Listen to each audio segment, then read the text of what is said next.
की तरफ देखते हुए हमारे को इन चारों क्षेत्रों में अपनी प्रगति करनी है। आपने देखा होगा, अगर आप पिछले 8 सालों के अंदर में देखें तो स्ट्रक्चरल एंड सिस्टमेटिक चेंजेस बहुत सारे हुए हैं। मान लिया जाए कि CDS का वो था, पिछले 22-25 साल से पड़ा हुआ था, ये डिमांड थी, ग्रुप ऑफ मिनिस्टर्स की रिकमेंडेशन थी, लेकिन राजनीतिक इच्छा शक्ति न होने के कारण ये इम्प्लीमेंट नहीं हुई। हमारे यहाँ साइबर थ्रेट्स पैदा होने शुरू हो गए थे। डिफेंस साइबर एजेंसी का निर्माण एक स्ट्रक्चरल एंड सिस्टमिक चेंज था। डिफेंस स्पेस एजेंसी का आज से 5 साल 10 साल पुराने सैनिक इसकी कल्पना भी नहीं कर सकते थे कि आज हमारी डिफेंस एजेंसी की अपनी स्पेस की एक इंडिपेंडेंट एजेंसी है, एक इंडिपेंडेंट वो है। इसी प्रकार से बहुत सारे जो सिस्टम्स एंड स्ट्रक्चर्स भी चेंज किए गए। दूसरा जो क्षेत्र था जो है इक्विपमेंट का।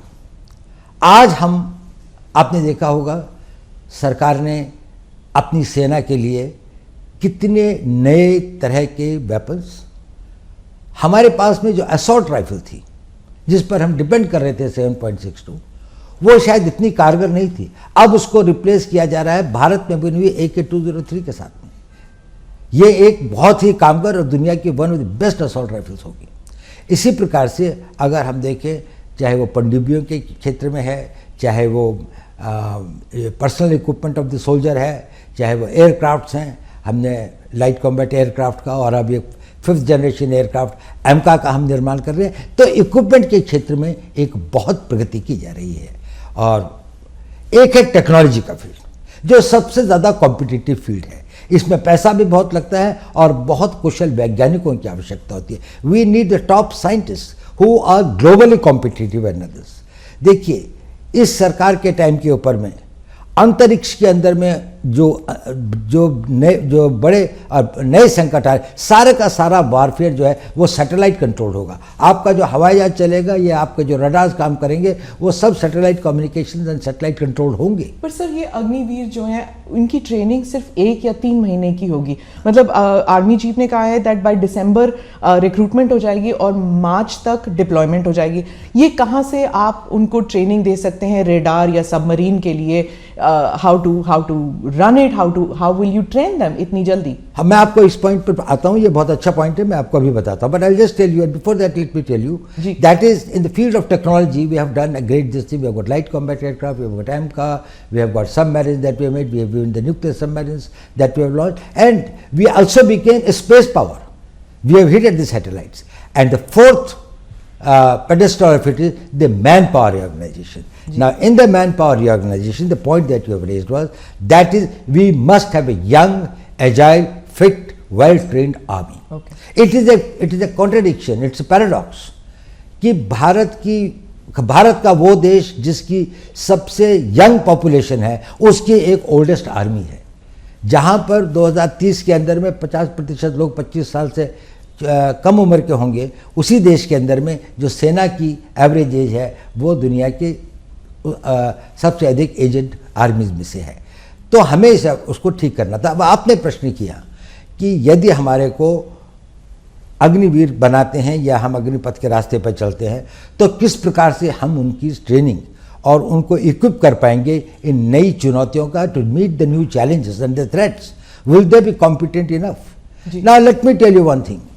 First point you must understand, Agniveer will never constitute the whole army. Agniveer केवल पहले 4 साल में रिक्रूटेड जवान होंगे। बाकी लोग जो होंगे जिनका की प्रोपोर्शन एक बहुत बड़ा होगा, वो अनुभवी होंगे, they will be experienced, they will be trained and other, and these Agniveers, those who become the regulars eventually will go through more intensive training, will acquire the experience, will become more battle worthy and more experienced over the period of time.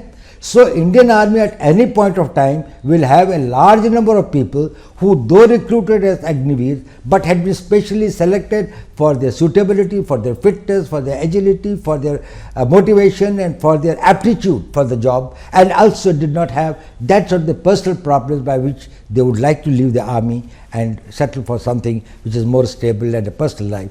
So these persons will be well trained. So It is not only that the Indian Army will be having only this component. Yes, Indian Army will constitute at the level of the Jawans and the ORs who have been recruited through the process of Agniveer, specially selected, whose work, whose performance has been monitored and digitally monitored through various complex processes over a long period of time. Selection is one part.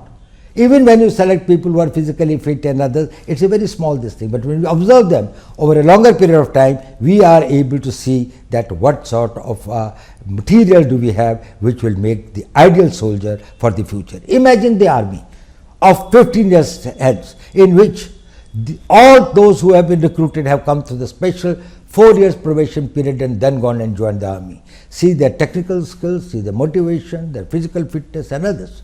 They will all be the people who will probably the cream of the Indian army. Right.